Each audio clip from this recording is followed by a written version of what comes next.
Hello guys hi. So ఇవాళ మన topic ఏంటంటే బైపోలార్ డిసీజ్ అన్నమాట. సో బైపోలార్ డిసీజ్ ఏంటి ఏంటి అనేది అయితే చూసేద్దాం. సో ఇది సైకియాట్రీ డిసీజ్ కింద అయితే వస్తుందన్నమాట. సో సైకియాట్రీలో డిసీజ్ కండిషన్స్ ఎలా ఉంటాయంటే స్పెసిఫిక్గా డిఫైన్ చేయబడతాయన్నమాట.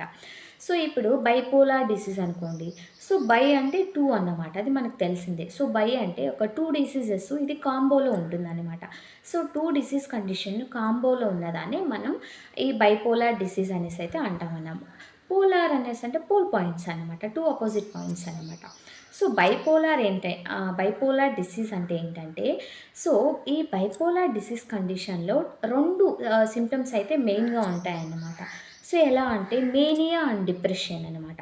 సో మేనియా అంటే ఏంటంటే హైపర్ యాక్టివ్‌గా ఉంటారు. సో నార్మల్ యాక్టివిటీ కంటే కూడా హైపర్ యాక్టివిటీలో ఉంటుందన్నమాట. సో వాళ్ళ యాక్టివిటీ కానీ, బిహేవియర్ కానీ, థింకింగ్ ఎబిలిటీ కానీ ఇలాగ డిపెండ్ అయి ఉంటాయన్నమాట.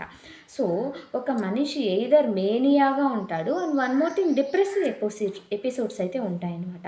సో డిప్రెషన్ అంటే ఏంటి? సో ఎవరితో మాట్లాడకుండా ఏదో ఒక విషయాన్ని తలుచుకునేసి దిగులుగా కూర్చొని ఉండిపోవడం అన్నమాట. సో వాటి వల్ల థింకింగ్ ఎబిలిటీ కానీ, సోషల్ ఐసోలేషన్ కానీ, సెల్ఫ్ ఐసోలేషన్ కానీ ఇలాంటివి అయితే జరుగుతాయన్నమాట. యాహ్! సో ఈ మేనియా అండ్ డిప్రెషన్ ఈ 2 ఎపిసోడ్స్ అయితే ఈ బైపోలార్ డిసీజెస్‌లో అయితే ఉంటాయన్నమాట. సో ఇది సైకియాట్రీ డిసీజ్ కింద అయితే ట్యాగ్ చేయబడుతుందన్నమాట. సో గైస్ ఇలాంటి మరిన్ని మెడికల్ టర్మ్స్ కోసం అయితే మన పేజ్‌ని అయితే ఫాలో అవ్వండి. Thank you.